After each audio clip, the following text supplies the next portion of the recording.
ना वो लोग उस जगह का भाड़ा देने के लिए तैयार है, ना वो लोग वहाँ से जाने के लिए तैयार है। अगर कोई आपकी प्रॉपर्टी में ऐसे खाली कब्जा करेगा तो उस पर केस तो करना ही पड़ेगा ना। फिर बेंसर बोलते हैं कि हाँ। इसी बीच ना टीचर को कॉल आ जाता है, तो टीचर बेंसर को देखने लग जाती है। फिर बेंसर बोलते हैं कि अगर ज़रूरी है तो तुम उठा लो। उसके बाद टीचर बोलती है कि एक्सक्यूज़ मी मिस्टर बेन। उसके बाद वो फ़ोन उठा लेती है और कहती है कि हेलो सोम। फिर हम देखते हैं कि ये सोम नहीं किट होता है। किट बोलता है कि नहीं नहीं, मैं सोम नहीं हूँ, मैं तो किट हूँ और मैं किसी को जगह खाली करने के लिए लॉ सूट फाइल नहीं कर रहा हूँ। तो टीचर कहती है ओह हाँ हाँ, मैं जितनी जल्दी हो सके मैं उतनी जल्दी ये केस कोर्ट में फाइल करती हूँ, ओके बाय। ये कह के वो फ़ोन कट कर देती है। फिर टीचर कहती है कि चलो हो गया। और हम कहाँ पे थे मैन?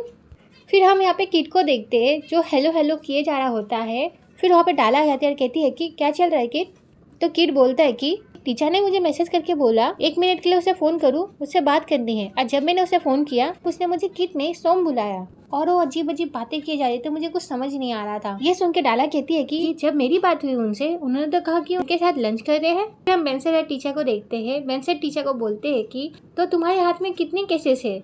ये सुन के टीचर कहती है कि वेल मेरे पास अभी 35 केसेस है। ये सुन के बेंसर हंसते हुए कहते हैं कि क्या 35 केसेस? इसी बीच टीचर कहती है कि 1 मिनट बेन। ये कह के ना अपने काम करने लग जाती है फिर से। और वो ऐसे नाटक कर रही होती है कि वो बहुत बिजी है। फिर उसे किसी का मैसेज आता है तो वो टीचर उस मैसेज को देखती है और कहती है कि मेरे क्लाइंट का मैसेज आ गया है और वो मुझे अभी बुला रही है तो मुझे जाना पड़ेगा। ये कह के ना वहाँ से जाने वाली होती है। तो बेंसर बोलते हैं कि सुनो टीचर। तो टीचर कहती है कि मुझे लेट हो रहा है, हम बाद में बात करें। यह कह के वो जाने वाली होती है। तो बेंसर बोलते हैं कि अगर तुम चाहती हो कि क्यों तुम्हारी टीम में ज्वाइन हो तो तुम मुझे बता सकती हो। ये सुन के टीचर कहती है क्या? फिर बेंसर बोलते हैं कि मुझे लगता है कि तुम इस तरह की पर्सन तो नहीं हो जो किसी प्लान के बिना काम करे।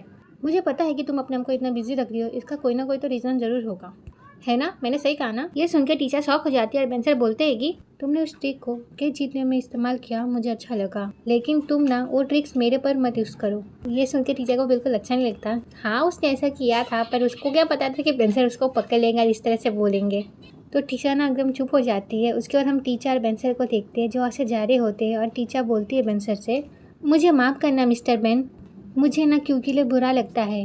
क्यू बहुत अच्छा काम करता है तो उसे वो मिलना चाहिए जो वो डिज़र्व करता है, और मैं ये नहीं चाहती कि लोग आपके बारे में ये सोचे कि आप अनफेयर है। तो बेंसर टीचर को कहते हैं कि मैं तुम्हें अनफेयर लगता हूँ क्या? फिर टीचर कहती है वेल हाँ, मतलब वो डिसीजन सही नहीं था। तो बेंसर बोलते हैं कि तो फिर तुमने मुझे पहले क्यों नहीं बताया? फिर टीचर ना स्वीट बनते हुए बेंसर को बोलती है कि मुझे ना बहुत बुरा लग रहा था।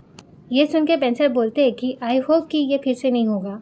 अपने पर्सनल रिलेशनशिप को काम के बीच कभी मत आने देना। देखो बोल भी कौन रहा है, बेंसर ने क्या किया था हमें तो पता ही है। फिर टीचर कहती है कि तो आप क्यू को मेरी टीम में ट्रांसफ़र करोगे ना? फिर बेंसर बोलते हैं कि वेल ये तो उसे डिसाइड करना है कि उसे आना है क्या नहीं। इसी बीच बेंसर को कॉल आ जाता है तो बेंसर ना उस कॉल को उठा लेते हैं और बात करने के लिए थोड़ा दूर चले जाते हैं। इसी बीच ना टीचर बहुत खुश हो रही होती है कि फाइनली क्यू उसकी टीम में आ जाएगा। और इसी बीच ना वहाँ पे टीचर का एक्स आ जाता है और टीचर को देखने लग जाता है। तो टीचर वहाँ पे खुश हो ही रही होती है। इसी बीच ना टीचर की नज़र उसके बॉयफ्रेंड पे पड़ती है। पहले तो समझ नहीं पाती, पर जब वो फिर से देखती है तो उसे पहचान जाती है कि ये तो नारा है। फिर नारा ना टीचर को देखते हुए उसके पास आता है। टीचर को देखते हुए वहाँ से बेंसर के पास चला जाता है और टीचर तो उसे देख के शॉक हो जाती है कि ये यहाँ पे क्या कर रहा है। फिर नारा बेंसर के पास जाता है और कहते हैं कि हेलो कैसे है बेंजामिन।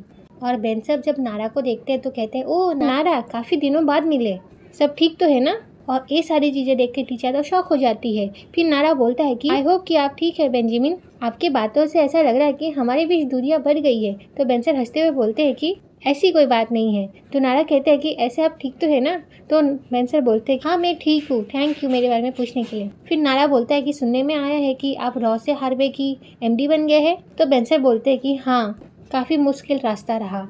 तो नारा कहता है कि हाँ काफ़ी मुश्किल रास्ता था, इसलिए तो आपको बनाया है, नहीं तो रॉ से हार्वे आपको ये काम नहीं सौंपते। ये सारी बातें सुनकर ने टीचर को बिल्कुल अच्छा नहीं लग रहा था, क्योंकि वो नारा को बेंसर के साथ मिलाना बिल्कुल नहीं चाहती थी। फिर नारा बोलता है कि क्या आप कहीं जा रहे हैं?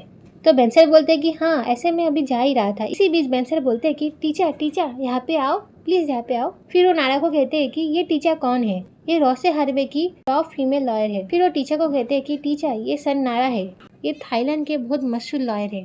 फिर वो नारा कहता है कि आपसे मिलके बहुत खुशी हो रही है। टीचा कौन? आप जैसी फीमेल लॉयर से मिलना मेरे लिए तो बड़ी किस्मत की बात है। तो टीचा मजबूर में उससे हंसते हुए कहती है, ओह ओके। वो नारा को देख के ना वहाँ पे बिल्कुल कंफर्टेबल फील नहीं कर रही होती है, फिर भी वो मजबूरी वहाँ पे होती है। तो ये वीडियो यहीं पे खत्म होती है। नेक्स्ट पार्ट के लिए कमेंट करना। Okay bye bye.